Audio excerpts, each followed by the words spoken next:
For years, maybe even months, I've been making and selling knives, my blood, sweat, and tears going out into every single blade I produce. Not literally, that'd be gross, ew. But with so much work going into the blades, how could I just be sending them out naked and afraid, wrapped in nothing but cardboard and saran wrap?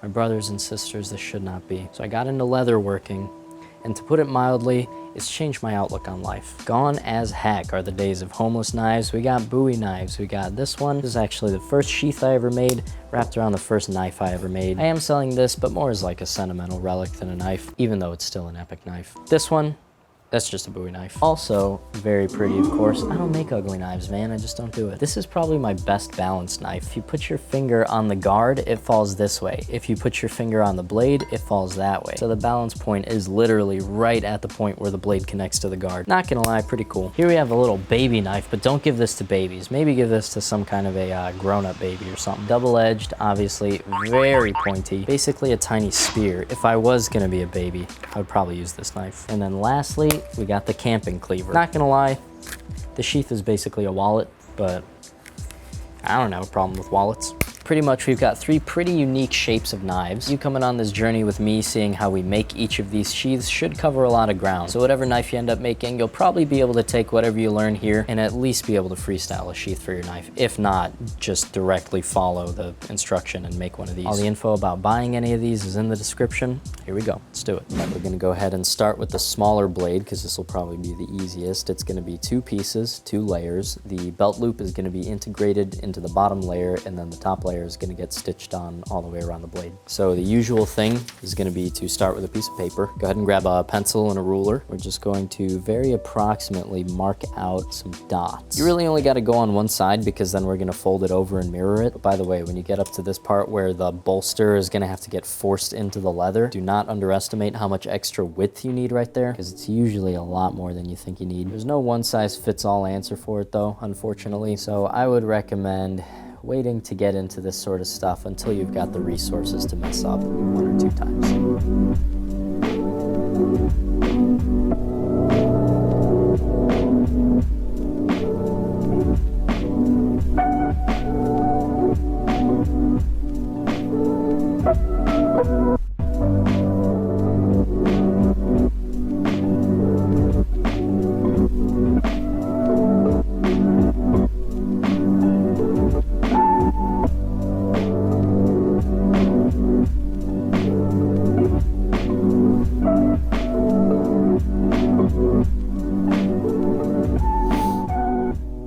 Pretty epic.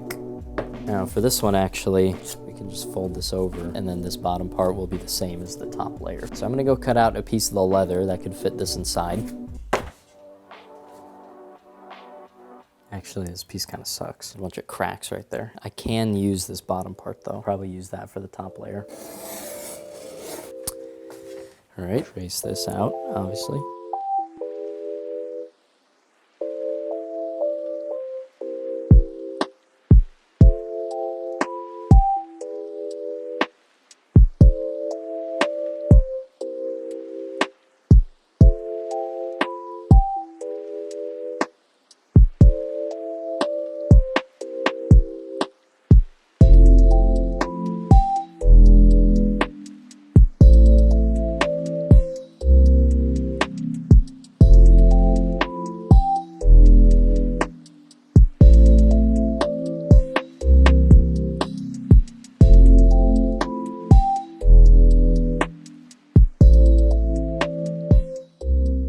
You kind of see what I'm getting at.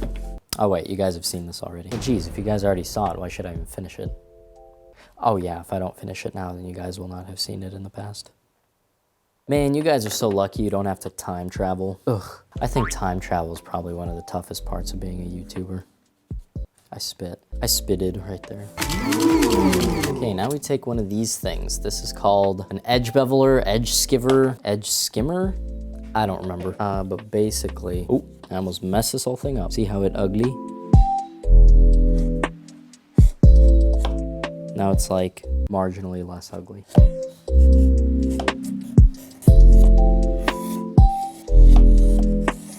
And then when I'm finishing off a cut, you see how it sort of leaves this little dangly bit here? I like to cut almost all the way and then I flip it around.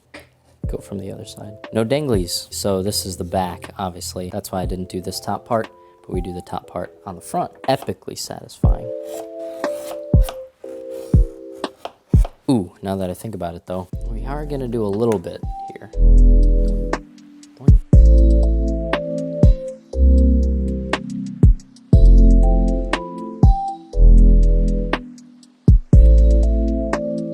This here is called a groover. This is probably the second most satisfying leatherworking tool. See this little thing right here? It's got this little hole. Well, the top of the hole right here is bladed, and you got this little adjustable arm on the side so that you can adjust the distance to the edge of the leather that you're gonna do your groove. And really, you just be pulling.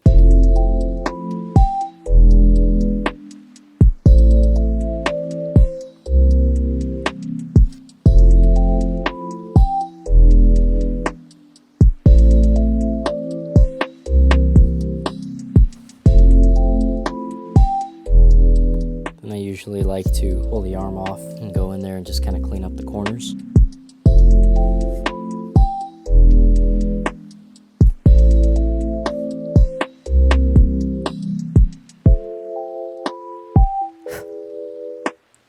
And not only does that look really good, but it also functions as a guide for when you're going to do your stitching. And just do this real quick.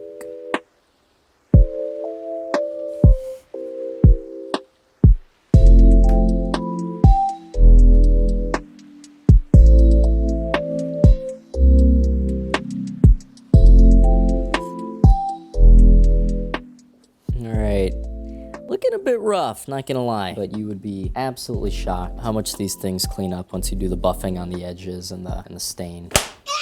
Ooh, when you put the rivets in there, bruh, you'll see, you'll see. Now you take whichever punch size is appropriate for the thing you're doing, and really, you just start punching. This is not necessarily the moment where you need to be hammering the punch all the way through the thing, but you can.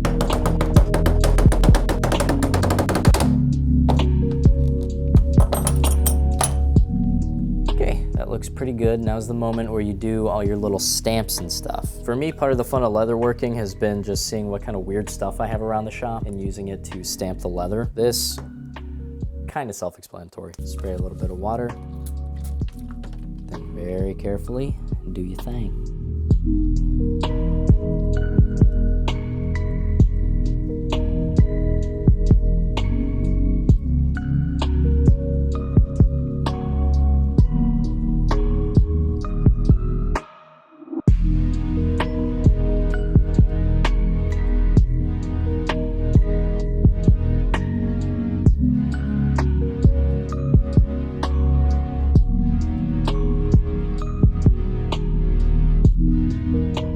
Because it's not anything in particular, but you look at it and you're like, yup, correct. See, I used this here too. Just stamped it in a whole bunch of times. Get creative, man. Watch me mess this up now.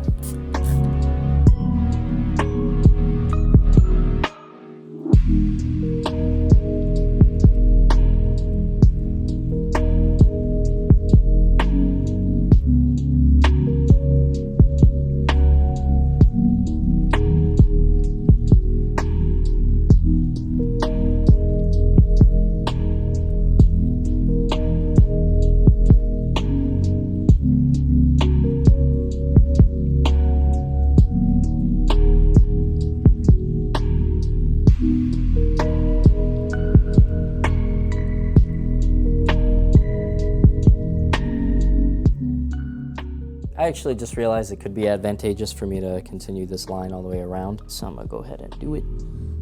This one doesn't really have to be very clean because it will be hidden. It'll be on the inside, but what this will give me is a line to follow when I apply this very, very tiny amount of contact cement. I do mean tiny. We don't need very much at all because this is not gonna be what's holding everything together. This is actually just holding stuff together to keep it from moving around while we do the stitching and the hole drilling and stuff. And I actually almost just did exactly what you should not do. Do not get any of the contact cement on the outside of the leather, because anywhere where the contact cement touches, the stain is not going to absorb there. And there's no going back on that, Jack.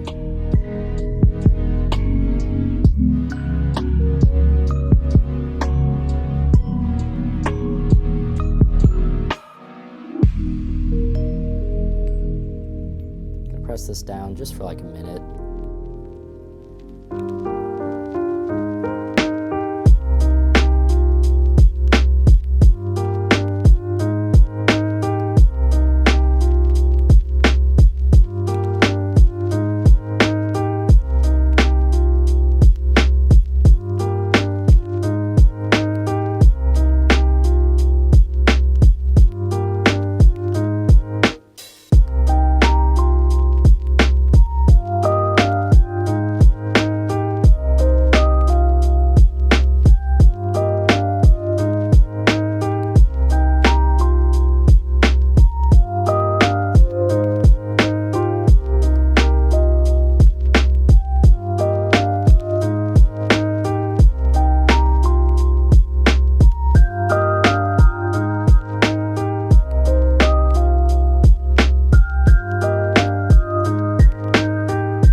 Now we're gonna dye the leather. I'm using EcoFlow Bison Brown.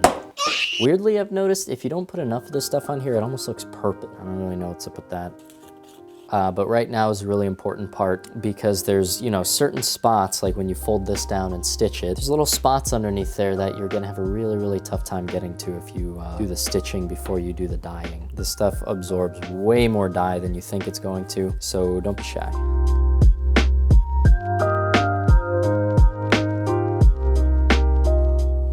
Ooh, you'll get a really good example of what I was talking about before about the contact cement. See right there, where it's not absorbing? You definitely don't want that happening on the outside, so be extra careful with that contact cement. Now, while obviously being for the color, the dyeing process is actually even more important than that, because when this veg tan leather is wet, this is when it's easiest to work with. You can spray water on it like you saw me do on the face of the sheath, but in my opinion, one of the best ways is to use the moisture from the dye to get all of your shaping and forming done. So get this thing really nice and dark, you get the front part too.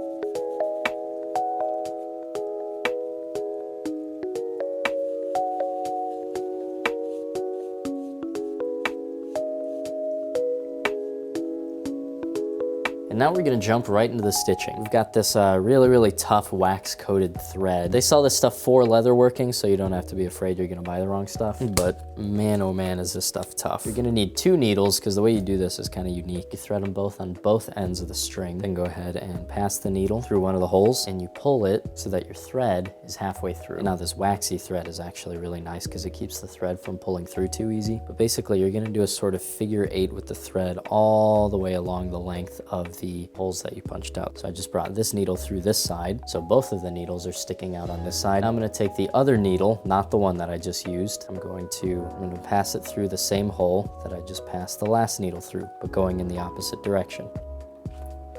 So you see now we've got the 2 threads poking out of both sides, and you just repeat that over and over and over. I'm going to put this through, take the other needle, poke it through that same hole, and you really want to get these stitches tight. That's how you get that nice professional look. And again, this waxy thread is so much better than regular thread, because when you do that tightening pull, it actually just stays. That's so nice. You don't have to worry about like keeping constant tension manually. That'd just be terrible. In plain English, waxy thread is epic.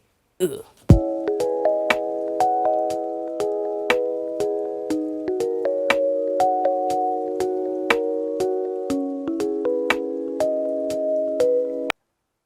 I almost just made a mistake. I really do be missing vital steps in the middle of a dang tutorial. Remember how I was saying it was gonna be really tough to get dye in there? Well, imagine trying to do this double stitching on the inside here. Yeah, let's get this done first. Yeah, goof.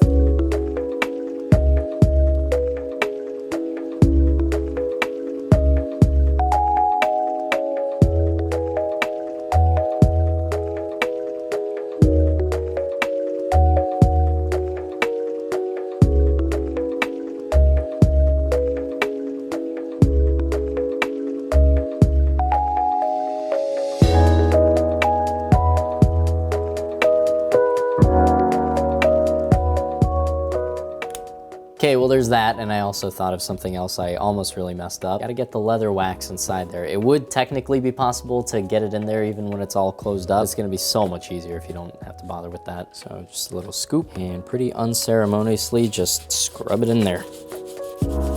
This stuff helps to seal the leather against moisture, especially on the inside here, this fuzzy part. And honestly, I feel like on the fuzzy part of the leather, just scrubbing it with your finger does a much better job than using the paper towel. The paper towel kind of explodes. Okay, so that's all good in there. Let's finish up this stitching.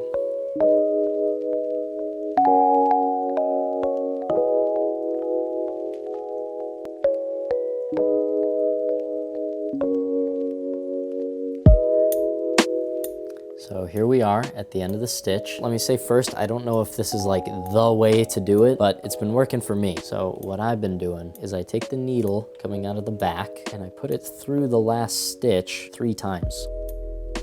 2, 3. Pull it tight.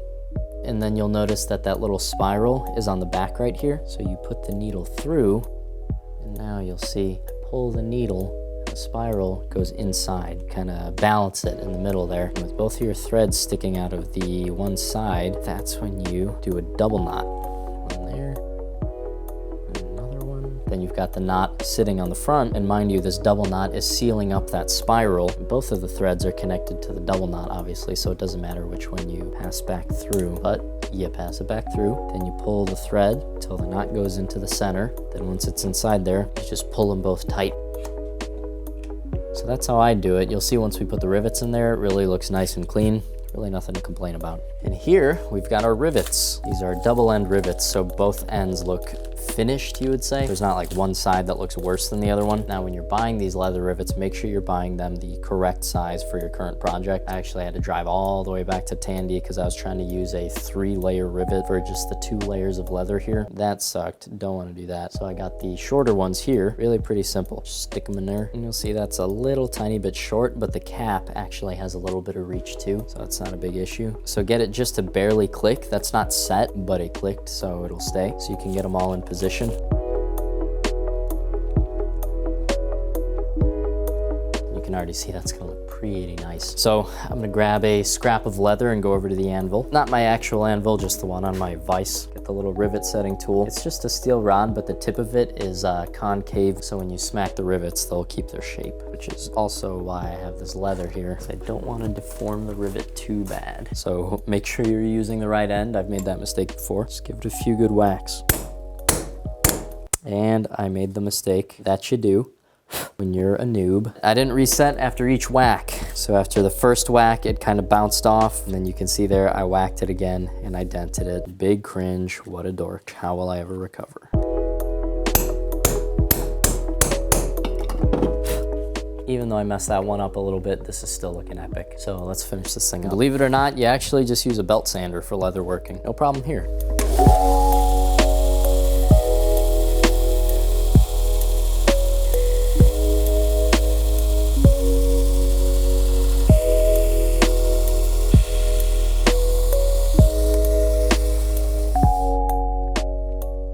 Now, the fun part. Probably ground off a little bit of dye on the outside, so go ahead and grab you some more dye and really saturate the edges more than you think you need to. Because remember how I was talking about how the leather is easier to work with when it's wet? Well, we're gonna take any sort of really solid, smooth thing. I mean, at the leather working store, they'll sell you like a little piece of glass for 20 bucks that's got rounded edges. No thanks. I went to Menards and I got this little corner piece for tiling. It's just a little piece of tile. But the outside is polished smooth, so it's actually absolutely perfect for buffing the outside of the leather. And man, look at that. That's epic. Just freaking look at that. There's before, there's after. That is so freaking good. This is my favorite part for sure, because it's like the easiest step, but it makes it look like 80% better. And no, by the way, this is not like rubbing off onto here. This isn't anything special. It's just a smooth surface. You could literally use like a sealed, polished piece of wood. But man, look at that. That's the freaking bomb. And final step, some Aussie leather conditioner. Everywhere you possibly can get it. A little goes a long way, clearly. So the interesting thing about leather, when you first get it, it's pretty easy to work with. When you get it wet, it gets very easy to work with. But then the really interesting thing happens when it dries. It's like a turtle shell. It's super hard. So when you're doing one of these friction fit knife sheaths, that's one of the main things you're taking advantage of. So while this is still wet and flexible, put the knife in. As far as it'll go. See how it's like bulging out right there? Well, now that it's the tomorrow of yesterday, that bump stuck. Pull the knife out, fight stuff, stab stuff, cut stuff, pop it right back in. You can run with it. There's no shaking out of there. Toss it around, mess with it. Doesn't come out until you want it to. And very cute, not gonna lie. Am I gonna sit here and pretend this ain't dummy cute? Come on, what you think this is? Alrighty, we got 2 down, 2 to go. Actually, technically, I've done 3. You guys haven't seen this one, but in secret, very, very sneaky, I did a commission. This one guy contacted me and asked me if I would do a commission, and literally just as an experiment to see if I could effectively do a commission. I did. Here's what it ended up looking like. Actually, pretty sad to let that one go. That was, the knife at least, the handle was probably the best work I've ever done. But it was nice to know that I'm capable of something like that. So overall, happy I did it. Ooh, it just started raining. Leather working in the rain schmood? Bruh, I'm about a vibe. I kind of feel like I've been editing this video since the day I was born, so I'm gonna go ahead and do this one in parts so that it's not another month before this video comes out. But I think I'm gonna do builds in between the parts too, so you guys don't just get bored of leather sheaths. Dan needs some real armor, even though that shirt is pretty epic. I think I'm due for some gauntlets too. Let me know what you guys think. Real quick, thank you to everybody on Patreon. Thank you to Mario Gutierrez for the $5, very epic, I appreciate that. And thank you to everybody who, without me even saying anything, has made the connection between this cold weather and really the non-controversial, undebatable fact that you really probably should buy a ZNA hoodie or a heck beanie. I don't see any way around it. It just makes so much sense. I might be biased though, but probably not. Well, another one in the bag. Thank you guys very much for watching. I'll talk to you later. Bye.